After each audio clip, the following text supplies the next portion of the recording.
thinking in a certain way.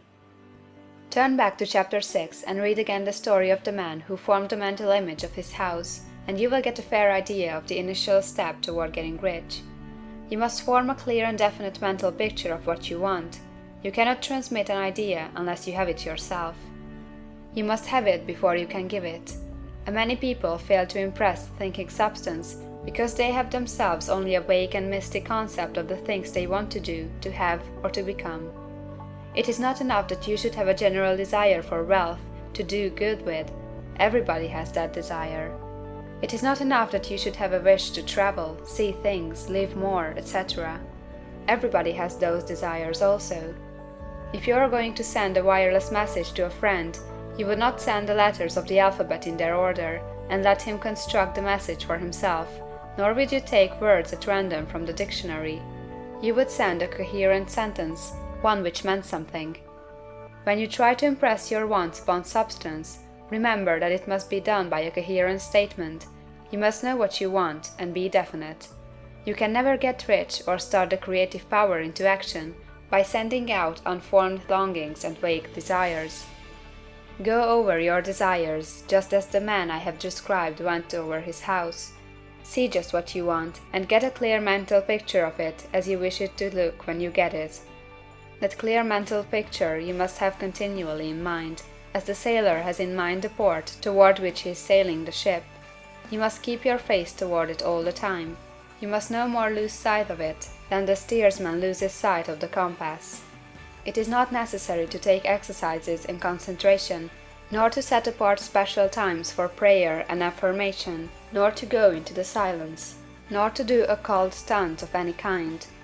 These things are well enough, but all you need is to know what you want, and to want it badly enough so that it will stay in your thoughts. Spend as much your leisure time as you can in contemplating your picture, but no one needs to take exercises to concentrate his mind on a thing he really wants. It is the things you do not really care about which require effort to fix your attention upon them. And unless you really want to get rich, so that the desire is strong enough to hold your thoughts directed to the purpose as the magnetic pole holds the needle of the compass, it will hardly be worthwhile for you to try to carry out the instructions given in this book. The methods herein set forth are for people whose desire for riches is strong enough to overcome mental laziness and the love of ease, and make them work. The more clear and definite you make your picture then, and the more you dwell upon it, bringing out all its delightful details, the stronger your desire will be, and the stronger your desire, the easier it will be to hold your mind fixed upon the picture of what you want. Something more is necessary, however, than merely to see the picture clearly. If that is all you do, you are only a dreamer, and will have little or no power for accomplishment. Behind your clear vision must be the purpose to realize it, to bring it out in tangible expression. And behind this purpose must be an invincible and unwavering faith that the thing is already yours, that it is at hand and you have only to take possession of it. Live in the new house mentally until it takes form around you physically. In the mental realm, enter at once into full enjoyment of the things you want.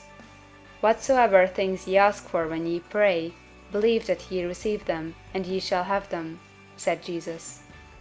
See the things you want as if they were actually around you all the time.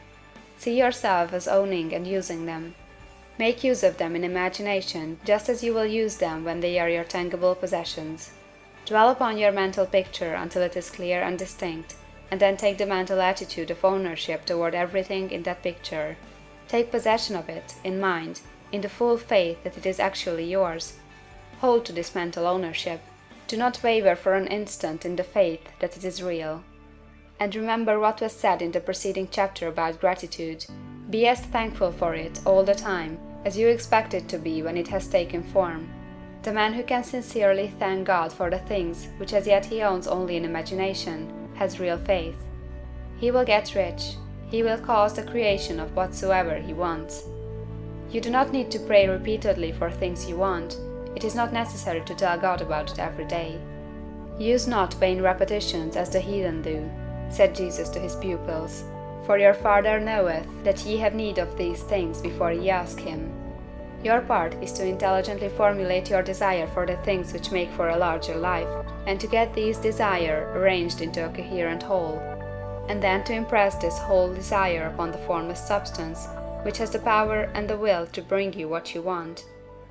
You do not make this impression by repeating strings of words, you make it by holding the vision with unshakable purpose to attain it, and with steadfast faith that you do attain it. The answer to prayer is not according to your faith while you are talking, but according to your faith while you are working. You cannot impress the mind of God by having a special Sabbath day set apart to tell him what you want, and of forgetting him during the rest of the week. You cannot impress him by having special hours to go into your closet and pray, if you then dismiss the matter from your mind until the hour of prayer comes again. Oral prayer is well enough, and has its effect, especially upon yourself, in clarifying your vision and strengthening your faith. But it is not your oral petitions which get you what you want. In order to get rich, you do not need a sweet hour of prayer, you need to pray without ceasing. And by prayer I mean holding steadily to your vision, with a purpose to cause its creation into solid form, and the faith that you are doing so. Believe that ye receive them. The whole matter turns on receiving, once you have clearly formed your vision. When you have formed it, it is well to make an oral statement, addressing the Supreme in reverent prayer, and from that moment you must, in mind, receive what you ask for. Live in the new house, wear the fine clothes, ride in the automobile, go on the journey, and confidently plan for greater journeys.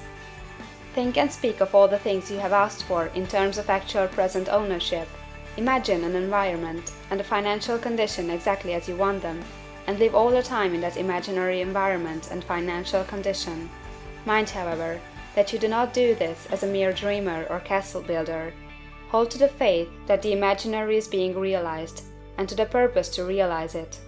Remember that it is faith and purpose in the use of the imagination which makes the difference between the scientist and the dreamer. And having learned this fact, it is here that you must learn the proper use of the will.